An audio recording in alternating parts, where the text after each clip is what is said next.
নমস্কার বন্ধুরা, ত্রয়ীস রেনবোর নতুন একটি ব্লগে আপনাদের স্বাগত। কেমন আছেন বন্ধুরা?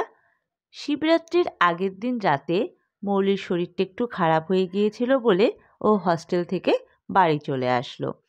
তো শিবরাত্রির দিন সকাল থেকে একটু কাজের চাপ ছিল, তাই বাজার যাওয়ার হয়ে ওঠেনি। ফল কিনবো, মিষ্টি কিনবো, ফুলের মালা কিনবো, তো এসব কিনতে আমরা বিকেলবেলা তিনজনে মিলে বেরিয়ে পড়লাম। যাওয়ার সময় শীতলা মন্দির পড়ে, তাই একটু না ঢুকলে তো ভালো লাগে না। আর এখানে যেহেতু শিব ঠাকুর রয়েছে, তাই ভাবলাম একটু প্রণাম করে যাই। তো অনেকেই রয়েছেন যারা আজকে দুপুর থেকেই পুজো দেওয়া শুরু করেছে। অ্যাকচুয়ালি শিবরাত্রি তো রাত্রি 8টার পরে যে প্রহর শুরু হয় লাগবে, কিন্তু অনেকে দেখছি পুজো দিচ্ছেন। তো এক একজনের এক এক রকম নিয়ম, তাই এখানে প্রণাম করে আমরা তিনজন আবার চললাম বাজারের উদ্দেশ্যে। বেশ 1 মাস পরে তিতলি মৌলিকে পেয়ে খুব খুশি, আর মৌলি ওর ছোট্ট বোনটিকে পেয়ে দারুণ মজা করছে। তো দুজনে মিলে দেখুন কেমন নাচতে নাচতে বাজার চলছে। আসলে ওরা দুজন দুজনকে সত্যিই খুব ভালোবাসে, যেটা দেখলে বোঝাই যায়। কিন্তু একা থাকে দুজনেই, তাই অনেক দিন পর দেখা হলে সে আনন্দটাকে ওরা খুব সুন্দর করে উপভোগ করে। আর আমারও বেশ ভালো লাগে, আমি ওদের দুই বোনকে অনেক দিন পরে একসাথে পেলাম, তাই বাজারে চললাম। তো পৌঁছে গেলাম বাজারে। গিয়ে তো ফলের দোকানে ফলের বাহার, শিবরাত্রি বলে কথা, ফল তো অনেক রকম লাগবে। তো 5 রকম ফল নেব, বেল পেলাম না জানেন, তাই ফল তো নিলাম, আর কলা নিতে ভুলে গিয়েছিলাম। সাবু মাখা খেতে হবে যে, তাই পরে কলাও নিলাম, আর সাবু পরে দশকর্মা ভাণ্ডার থেকে নিয়ে নেব। তো কলা নিয়ে ফল নিয়ে আমরা মিষ্টির দোকানের দিকে চলছি। তো বেল দেখি পরে অন্য কোনো দোকানে যদি পেয়ে যাই। তো মিষ্টির দোকানে যাওয়ার সময় ওই রাস্তাতেই আরেকটি শিব মন্দির পড়ে। ভাবলাম এখন দর্শন করে যাই, পরে তো আর রাতে আসতে পারবো না, তাই যাওয়ার সময় ওই শিব মন্দিরে ঢুকলাম। তো শিব মন্দিরে দেখলাম ঢুকে এখানেও অনেকেই পুজো বিকেল থেকে শুরু করে দিয়েছে। অ্যাকচুয়ালি আমাদের বাঙালিদের নিয়ম হয়তো 8টার পরে লাগবে, তখন থেকে পুজো হবে, কিন্তু অন্যান্য যারা ধর্মের রয়েছেন বা যারা অবাঙালি রয়েছে, তারা দুপুর থেকে বিকেল থেকেই পুজো দিচ্ছেন। আর তাই হয়তো বেলের এত আকাল, একদমই বেল পেলাম না। তো যাই হোক, এখানে প্রণাম করে ঘন্টি বাজিয়ে তারপর আস্তে ধীরে মিষ্টির দোকানে চললাম।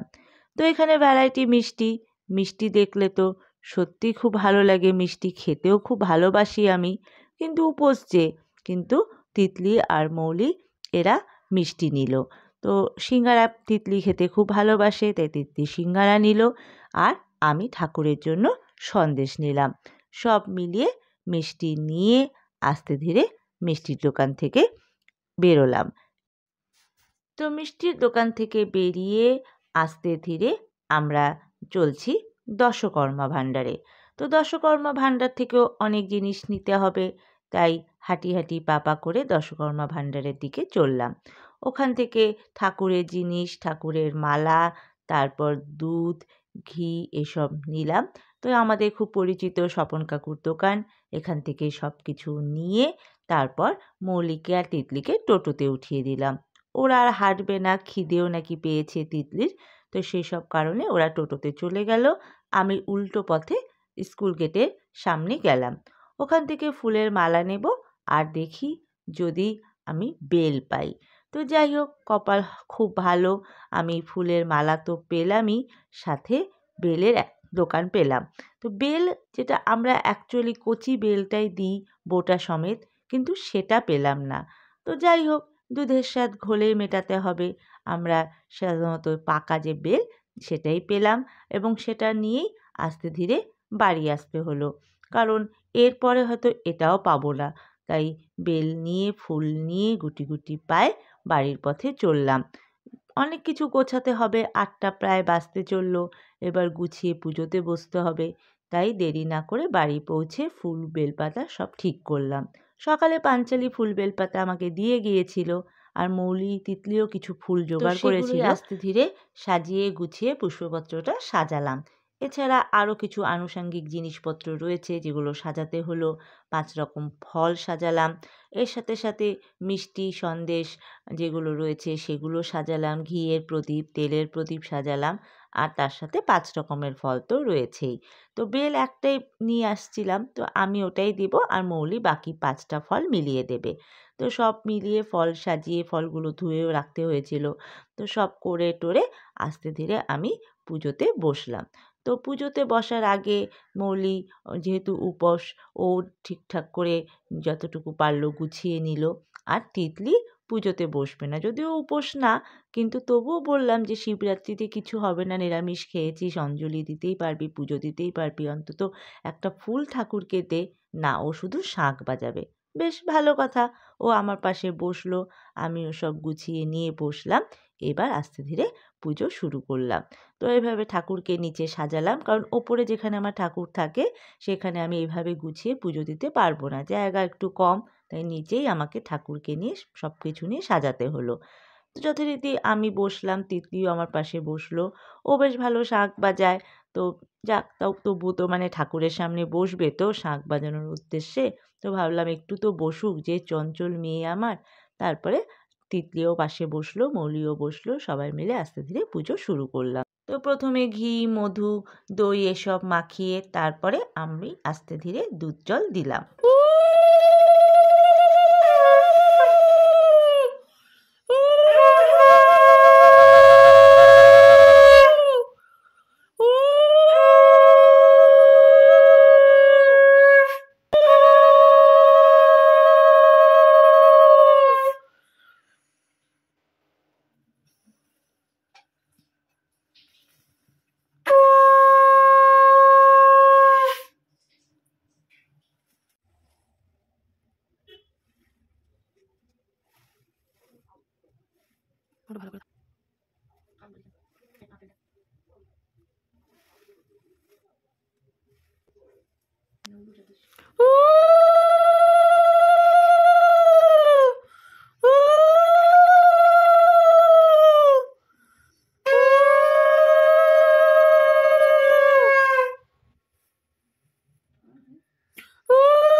তো আস্তে ধীরে আমিও পুজো শেষ করলাম, মৌলিও খুব সুন্দর করে শিব ঠাকুরের আরাধনা করলো। তারপরে আমরা 3 জনে মহামৃত্যুঞ্জয় মন্ত্র শুনলাম। সব করে তারপরে আমরা উপোস ভাঙলাম। সারাদিন উপোস ছিলাম, তারপরে সন্দেশ মুখে দিয়ে উপোস ভাঙার পরে শরীরটা একটু ক্লান্তই লাগছিল বন্ধুরা, কিন্তু মনটা মনে হচ্ছিল কোনো একটা মন্দিরে যাই। তো আমাদের বাড়ির সামনেই শিব মন্দির রয়েছে, যেটা সত্যি এখন রাত হয়ে গেছে, 11:30 বাজে। তো কিন্তু যেহেতু শিবরাত্রির, মন্দির তো খোলা থাকবেই, আর আমরা 3 জনে যাব, ভয় কিসের। তাই 3 জনে মিলে আমরা শিব মন্দিরে গেলাম। সত্যি তখন কেউই ছিল না মন্দিরে, তবে মন্দির খোলা ছিল। তো সেই জন্য মন্দিরে ঢুকে শিব ঠাকুরের সামনে কিছুক্ষণ বসে শিব ঠাকুরকে কিছুক্ষণ আরাধনা করলাম, করে আস্তে ধীরে সত্যি কথাই মনটা খুব ভালো হয়ে গেল। তো শিব ঠাকুরের সামনে বসে আমিও প্রণাম করলাম, মৌলি তিতলিও কিছুটা সময় শিব ঠাকুরের সামনে বসে প্রণাম করল। তো একটু মন্দির দর্শন না করলে মনটা তো ভালো লাগে না। তো এখানে অনেকেই হয়তো আগে পুজো দিয়ে গেছেন, আবার অনেকে কালকে পুজো করবেন। আর রাত বেশি হওয়াতে এতক্ষণ উপোস থেকে পুজো করাটাও একটু এখন সত্যিই চাপের, তাই জন্য হয়তো সেরকম ভিড়টা নেই। আর এখন বানারহাটে অনেক মন্দির হয়েছে, তো মন্দিরেও অনেকেই অন্যান্য মন্দিরে গিয়েছে। তো এখানে সব কিছু প্রণাম টনাম করে আমরা আস্তে ধীরে বেরিয়ে পড়লাম, কারণ গিয়ে তারপরে একটু রেস্টেরও দরকার, সারাদিন খুব ধকল গেছে। তো আমার ব্লগ এখানেই শেষ হলো বন্ধুরা। যদি ব্লগ ভালো লেগে থাকে তাহলে প্লিজ লাইক শেয়ার করে দেবেন। টাটা।